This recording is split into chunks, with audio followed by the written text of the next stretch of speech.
मेळघाटात गेल्या बऱ्याच काळापासून माता व बालमृत्यू सातत्याने होत असल्याचे निदर्शनास येत आहे। तरी पण शासन प्रशासन कोट्यावधी रुपये खर्च करून ही माता व बालमृत्यूचे प्रमाण कमी करण्यात यशस्वी झालेला दिसून येत नाही।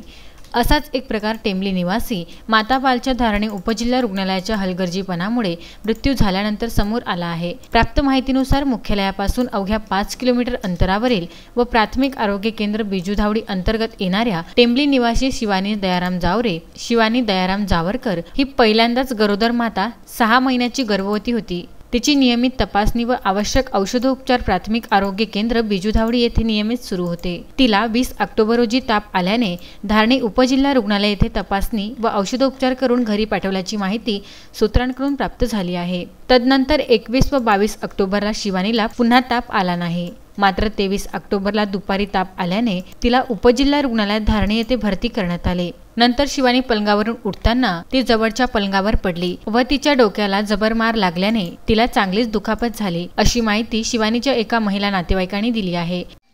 आप कौन थे उनके? आपके कौन लगते थे जिनका बयान? भाभी है वो मेरा। कैसा क्या हो गया उनका? वो पेशाब करने जा रहा था तो उसको नर्स बोले कि तू सुई लगा ले, तो बोले कि मेरे पलंग में चल, तो नहीं जान क्या तेरे पीछे 24 घंटा घूमने क्या, बहुत सारा फैशन है मेरे पीछे करके उसको बड़ा पलंग में चढ़ा दिया। तो फिर वो उतरने के बाद तो उसके पास कोई नहीं है, उतर रहा तो उसको तकलीफ हो रहा तो फिर उतर रहा तो उसको गिर गया फिर बाद में सुई लगाने के बाद। अच्छा, तो वो डॉक्टरों का बोलना है कि वो साड़ी बराबर कर रही थी तो गिर गया, ऐसा सही है क्या? नहीं, वो साड़ी सुधारने के लिए नीचे उतार रहा था, लेकिन उसका वो काम थोड़ी था कि वो उसका पलंग में चल करके बोल रहा तो उसका पीछे जाने का था ना वो सिस्टर को, तो उसको धमकाने की वजह से वो घबर के मार वो ही पलंग में चढ़ गया। वो उनको दवाखाना काहे के लिए लेके गए थे? उसको बुखार आ रहा था, इसके लिए लेके गया था।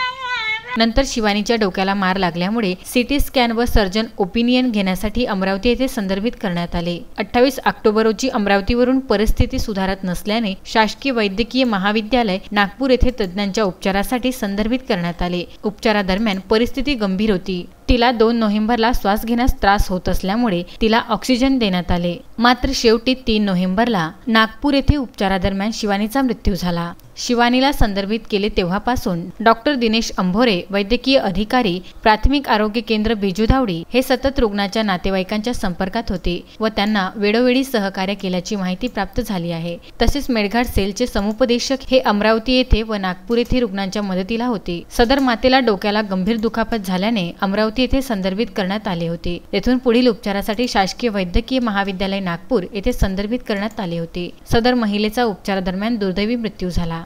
तस्मीन शेख, विदर्भ न्यूज, धारणी।